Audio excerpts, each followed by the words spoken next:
We are delighted to introduce our next speaker, Tammi J. Schneider. She is the Danforth Chair of Religion at Claremont Graduate University. She specializes in the Hebrew Bible and the ancient Near East. She received her BA in Hebrew Language and Literature from the University of Minnesota and her doctorate in Ancient History from the University of Pennsylvania. Her books include Sarah, Mother of Nations, published by the Continuum International Publishing Group, Judges in the Berit Olam series published by Liturgical Press, Mothers of Promise, Women in the Book of Genesis by Baker Academic Press, and An Introduction to Ancient Mesopotamian Religion by Erdsman Publishing Company. She has participated in archaeological excavations in Israel and is presently the field manager at the excavation of Tel Akko in Israel. She serves as the secretary for the Council for the Society of Biblical Literature and is a past president of the Pacific Coast region of the Society of Biblical Literature. She is writing a book on peripheral men in the book of Genesis currently. Love it. Without further ado, Dr. Schneider.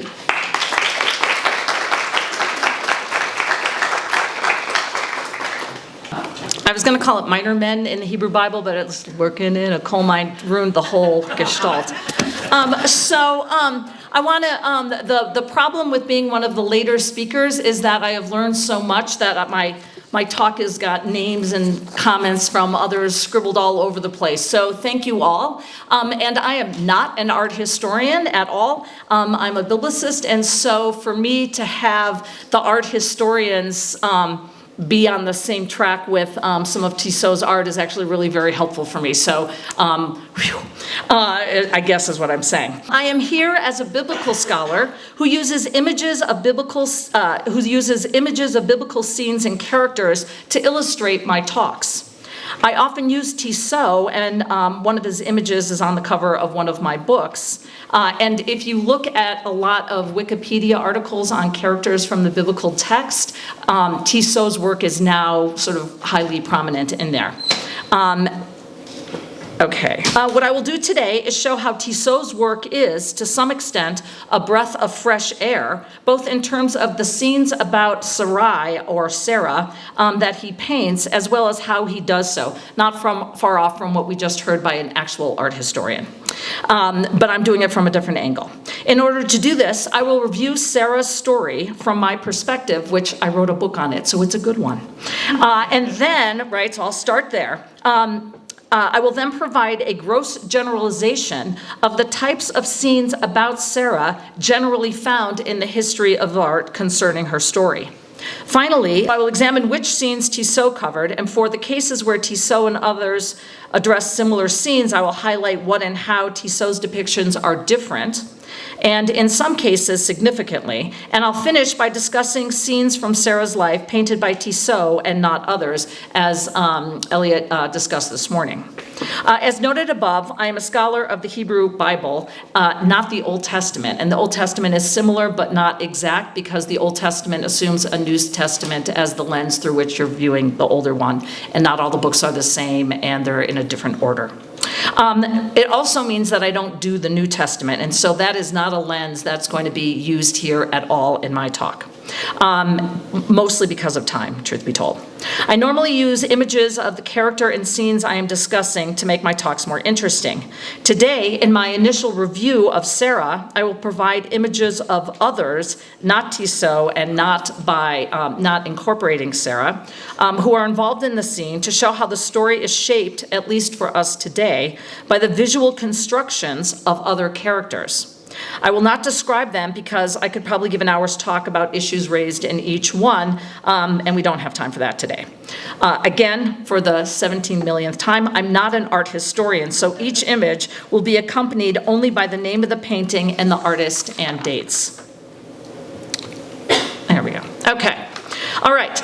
We are introduced to Sarai in Genesis 11:29. In the very next verse, Sarai is identified as being barren, the issue throughout Abram's story, since for the bulk of his story, the promise from the deity is to his children. In verse 31, the whole family leaves Ur of the Chaldees for the land of Canaan, but they settle in Haran instead with no explanation. In the first verse of chapter 12, Abram is told to leave his land, the place where he was born, and his father's house, to a land that the deity will show him. And my translations are my own, and I don't make them sound pretty, so if they don't sound the way it looks in your Bible, there's a reason for that. My students enjoy it. In Genesis 12:3 notes that Abram took his wife and his brother's son, Lot, and all the persons that they had acquired. After the deity offers the land to Abram's offspring, he leaves town because of a famine. Upon the entry to Egypt, he says to his wife Sarai, "Please, I know you are a woman of beautiful appearance," and it suggests she should say he is his sister so that it will go well for him through her. The Egyptians see how beautiful Sarai is, and she is taken into Pharaoh's palace, and it goes well financially for Abram because of Sarai. The Israelite deity plagues Pharaoh because of Sarai, and Abram is sent away with his wife and all his new stuff. Sarai is absent in the parceling out of land between Avram and Lot in chapter 13, and Avram's rescue of Lot from foreign kings. In chapter 15, when the deity says Avram's reward will be great, Avram suggests he's not so sure about that because of his lack of children. After a barbecue or a sacrifice, the deity assures him he will have descendants, but carefully avoids saying through whom. In Genesis 16, Sarai takes matters into her own hands and offers her Egyptian maid, Hagar, to Avram. The text never describes Hagar's looks or age vis-a-vis Sarah or anybody else. Pretty much the only time in Genesis Abram readily agrees to Sarai's suggestion is that he sleep with Hagar. She is impregnated and she acts a way that does not go over well with Sarah, and I have a long detailed explanation about it. You can read it there. After Hagar flees, a messenger of the deity, which is often translated as an angel, sends her back to Sarai and even tells her to submit to her mistress's harsh treatment, assuring her that her child will be a son, and lo and behold, it happens. In Genesis 17, Abram's name is changed to Abraham, and Sarai's to Sarah. Here, the deity is quite clear that Sarah will have a son, and it will be through that son that the deity's promise will be fulfilled. Abraham falls down on his face laughing, saying to himself, "Can a child be born to a man 100 years old, and Sarah at 90? And suggests he's good with Ishmael. The deity assures him that Ishmael will do well because of Abraham, but it is through Isaac, who Sarah will bear, that the promise will continue. In chapter 18, Abraham receives visitors, seemingly there to tell Sarah that she will have a child, seemingly because Abraham has not bothered to inform her or do what is necessary to become pregnant. Wink, wink. Proof of that is Sarah's comment to herself, just as Abraham spoke to himself in chapter 17, where she wonders that she will have pleasure, and with her husband so old. At the end of this scene, Sarah is accused by someone of doubting the deity, and she is afraid. Traditionally, it is claimed that the deity is reprimanding Sarah, but Schneider, argues it is Abraham speaking to her, and she has good reasons to fear him. After handing her off to Pharaoh in Egypt without an exit strategy, seemingly content with Ishmael, and not even bothering to tell her that she is supposed to be having a child. Following a situation in Sodom, Abraham again hands off his wife to a foreign leader, this time Abimelech of Gerar, or Abimelech. This time, the leader argues in his dream that he is blameless because he had not yet touched Sarah, though the implication is that his plan was to do so, hinting at what may have happened to Sarah when she was in Egypt. Abraham ends up praying for everyone because seemingly everyone was barren while Sarah was with Abimelech, and suddenly she too is pregnant. The deity remembers Sarah, not Abraham, in chapter 21, and Sarah gives birth to Isaac, and all is well until the weaning festival, when something transpires between Ishmael and Isaac. The result of that interaction is that Sarah demands Hagar and her son be banished. The deity backs her, and Abraham does so. The next we learn of Sarah, she has died. She does not appear during the scene when Abraham potentially will sacrifice her son, though Jewish tradition links those two events. She also dies immediately after the text references the birth of Rebekah, Isaac's future wife. A great deal of time is spent on buying a burial plot for Sarah in chapter 23, and presumably they're all inside that building. The final reference to Sarah in Genesis is when Isaac marries Rebekah, and he takes her into the tent of his mother Sarah and finds comfort from his mother's death. In sum, Sarah is described as beautiful, chosen by the deity, pawned off by Abraham a few times, loved by her son Isaac, and probably not the best boss in the world. The scenes where the most amount of text is devoted to her are chapters 12, the sojourn in Egypt, 16, the handoff to Hagar, 17, the name change and notification to Abraham that she will be the mother of the promise, 18, where she finds out from the angels that she will be a mother, 20, where she is handed off to another ruler, and 21, where she bears a child and banishes Hagar. So, which aspect and how is Sarah depicted? Despite the fact that barren Sarai accompanies Avram from Ur to Haran and from Haran to Canaan, there is no art interested in depicting Abram's immediate departure from Canaan to Egypt. We do have Gudea-like statues that start showing up, and so this is presumably how later folks are basing their depictions. It would be hard to argue that any particular female in this painting or the previous one I showed is Sarai. Granted, it is very difficult to depict someone who is barren. While there are depictions of Canaanites entering Egypt during the 15th century BCE, before the Common Era, such as this from Beni Hassan, no one has ever taken up depicting Canaanite women in this way. But in light of our conversation earlier this morning about David's shoes, look at the women's shoes. They're quite awful and kind of like David's that we saw this morning. Just saying. There are two depictions I could find suggesting Avram and Sarai in Egypt, both from the 19th century. The first appears to depict Avram asking Sarai to pose as his sister. She is standing, he's sitting, and in the text he says please twice, so one could argue that pleading look is depicted in the text. The second appears to depict Sarai taken by Pharaoh with Avram gesturing to keep their secret safe. Here she appears to be working her beauty as opposed to my suggestion earlier that his barren wife is being pawned off for financial gain. Sarai's offer of her Egyptian maid to Abram receives a great deal of attention.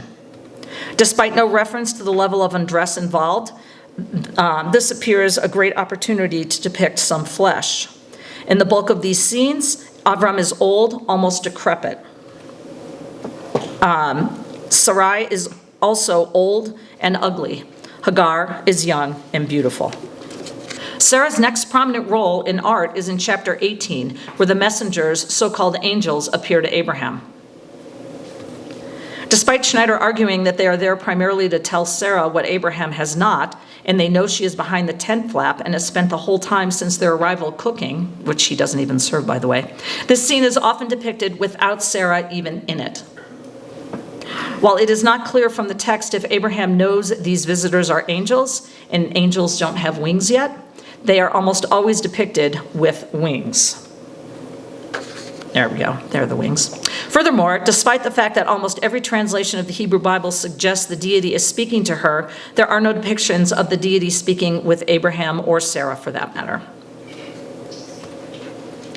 Abraham next gives Sarah away to a foreign ruler, Abimelech of Gerar. While presumably Sarah is now older, here she is usually depicted as still beautiful. The final scene where Sarah is included is the expulsion of Hagar and Ishmael. Note that between the Abimelech episode and the expulsion of Hagar, a great deal happens. Like Sarah has a baby, something transpires between Ishmael and Isaac, but artists are not interested in that. Furthermore, on the morning of the actual expulsion, Sarah is not noted as being there according to the text, but periodically, see there she is in the corner, Sarah appears in the scene. There is even a depiction of Abraham arguing with Sarah not to punish them, a scene that does not actually happen in the biblical text. Sarah's death warrants one painting, a rather recent one. And again, I have not done a detailed, thorough, in-depth analysis of every biblical painting that ever existed, but this was an overview and a pretty deep dive. So this is where our focus for today is so important. Tissot covers issues in Sarah's story that others do not, and or the way he depicts Sarah in general is more in line with the biblical text than with artists. Abraham's trek, either from Ur to Haran or Haran to Canaan, or even from Canaan to Egypt, is depicted.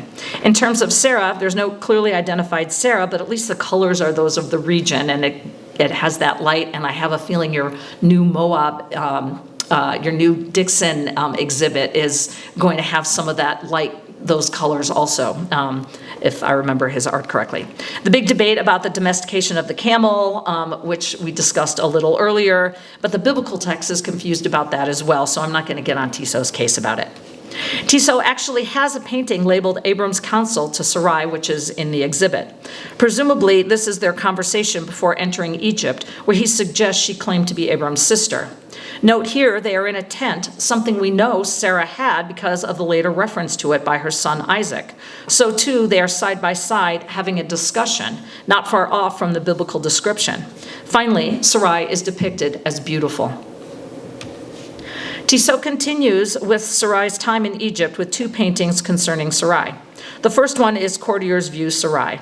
I love that title because the word for courtiers in Hebrew is sarai, but is spelled the same way as Sarai. So while he doesn't capture the play on words, it's out there. It also calls attention to Sarai as her own character, especially since in the biblical text there's a play on words here where the courtiers of Pharaoh see the woman, but she's actually a wife, and the word in Hebrew for woman and wife is the same.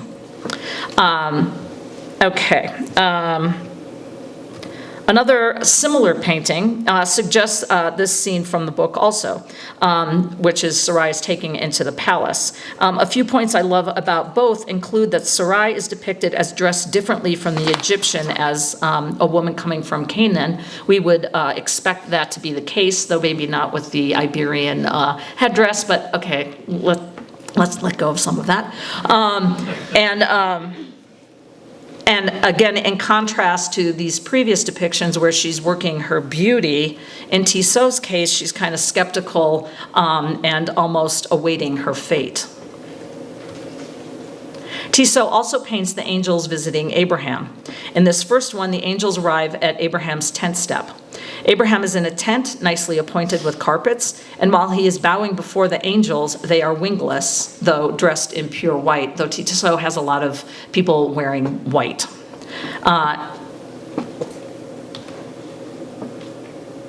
When depicting the scene with Sarah, things are different. Sarah's dress is actually more like our friends from Beni Hassan, right, where the women are wearing these striped dresses, brightly colored. Here, while she is listening to what they are saying, she is also working, suggested by the accoutrement on her hip. She is smiling, but as is the case in the book, she is alone. Now, this is backwards in terms of the order of the story, but I wanted to show the thing on the hip, right? So, Tissot weighs in on the expulsion of when Sarah kicks Hagar out. And here, Sarah is laying on the ground in a tent, sending away Hagar. And this time, Hagar is carrying the accoutrement, suggesting she's the one working, but she's got, a little hip going on there as well. Do with that what you will. Finally, Tissot has a painting of just Sarah. And as we saw earlier, he covers some scenes that no other artists cover and or periodically scenes that may or may not actually even really be in the book, but that could be imagined. I looked really hard to find some other painting of just Sarah alone. I saw like a Byzantine icon, which, could have been anybody, and they weren't particularly beautiful. So here you have Sarah, she's in a tent, the colors are right. There she is. She's on my book. So what does this mean? For starters, artists paint what their patrons wanted them to paint or what inspired them or some combination thereof, or as we've seen repeatedly in talks today, maybe what'll make him a lot of money. All of these paintings that we use today, that I use today, are Christian paintings. Paintings by and for Christians, with that one exception I threw in a Chagall just to make my point. Many to most of these are about more than the scene they claim to depict, and my pulling them out of context and plopping them down into my summary of Sarah's story in the Hebrew Bible loses all of that. But as a number of us discussed at lunch, oftentimes in a museum setting, that's what happens to any painting, right? It depends on, it's an exhibit about either that person or that time period or a artifact that appears in all these paintings. That said, the bottom line of what one can take from that is that for the bulk of the last 2,000 years, Sarah's story has been about Abraham, and she only appears and in such a way to make him look better. And as Marin this morning noted, right, the same thing about David, right? The Bathsheba story is always about Bathsheba being naked, and in Tissot's understanding of it, it's about David grappling with what is not clear. Tissot changed much of that. He depicts Sarah in these scenes where she appears in the Hebrew Bible, but others painted her out of the scene. He depicts Sarah as the Bible argues she is, beautiful. He even depicts just Sarah as her own character. So, regardless of anything art historical, for someone like me who wants to illustrate a biblical story, Tissot's art is a breath of fresh air. Thank you.